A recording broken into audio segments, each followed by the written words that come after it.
ថ្វាយគុំលោកចាស់គ្រប់អង្គសម្រាប់ពលញាតិញោមទាំងអស់ថ្ងៃនេះមកមានកិច្ចការខ្លះសម្ភារលោកចាស់ដែលទើបនឹងចូលមនោវត្តថ្មីហើយនេះញាតិញោមកុំឲ្យឆ្ងល់ថាមិនបានចូលមនោវត្តថ្មីដោយសារជាដូនរបស់លោកនឹងស្លាប់ហើយលោកចាស់គ្រប់អង្គហ្នឹងក៏បួសមុខភ្លើងសំបួសមុខភ្លើងហើយសិតតែគ្រួសារអ្នកដុនដាបលំបាកវេទនាយ៉ាប់ហើយអាត្មានឹងឧបត្ថម្ភជ័យពរស្បង់អង្គស័ក្តិអីទាំងអស់មកប្រដាប់ប្រដារបស់លោកនេះហ្នឹងសម្រាប់ឲ្យលោកបានបួសគ្រប់អង្គហ្នឹងហ្នឹងហើយឧបត្ថម្ភក៏ប៉ុន្តែញាតិញោមស្បង់ជ័យពរសិតតែធំហ្នឹងហើយស្បង់ជ័យពរសិតតែធំអត់ត្រូវជាមួយនឹងលោកទេប្រើប្រាស់ទៅវារៀងពិបាកអាយៈដោយសាររបស់ហ្នឹងសិតតែ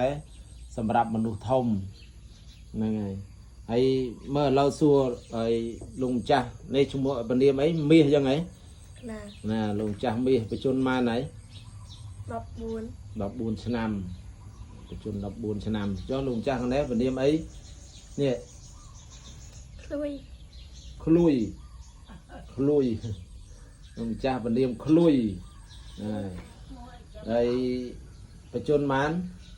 14ដែរហើយចុះលោកម្ចាស់តូចជាងគេនេះផ្លក់ឃ្លុយផ្លក់ឃ្លុយ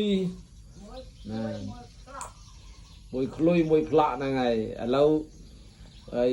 លោកម្ចាស់សិតតែគ្រួសារអ្នកខ្វះខាតចឹងអាត្មាធ្វើវីដេអូមួយនេះហើយលោកម្ចាស់នឹងគោលបំណងចង់បួសបើមានឱកាសលោកនឹងបួសដើម្បីឲ្យពេញសិទ្ធឲ្យពេញលក្ខណៈជាមួយនឹងការបួសនេះប្រសិនជាមានឱកាសលោកចង់រស់នៅរបៀបជាអ្នកបួសដោយសារគ្រួសាររបស់លោកនឹងឪពុកម្ដាយញោមប្រុសញោមស្រីរបស់លោករងថ្ងៃហ្នឹងសិតតែជាអ្នកលំបាកវេទនាក្រីក្រដើរស៊ីឈ្នួលធ្វើកម្មករដកដំឡូងដាំដំឡូងឲ្យតាមចំការគេយើងទៅហើយមានការខ្វះខាតណាស់ទេណាមកទៅដល់ជួបផ្ទាល់ហើយចឹងក៏សម្រេចចិត្តថាឧបត្ថម្ភឲ្យលោកនឹងបានបួសហើយមិនដឹងថាឥឡូវមានគំនិតខ្ញុំកណាសួរលោកម្ចាស់គ្រប់អង្គថាចង់បន្តនៅបួសយូរឬក៏ប្រុងត្រឡប់ទៅវិញចង់បួសយូរអញ្ចឹងហ៎អញ្ចឹងបើចង់បួសយូរខ្ញុំកណាធ្វើវីដេអូនេះដើម្បីអំពាវនាវក្រែងលោកមានញោមញាតណា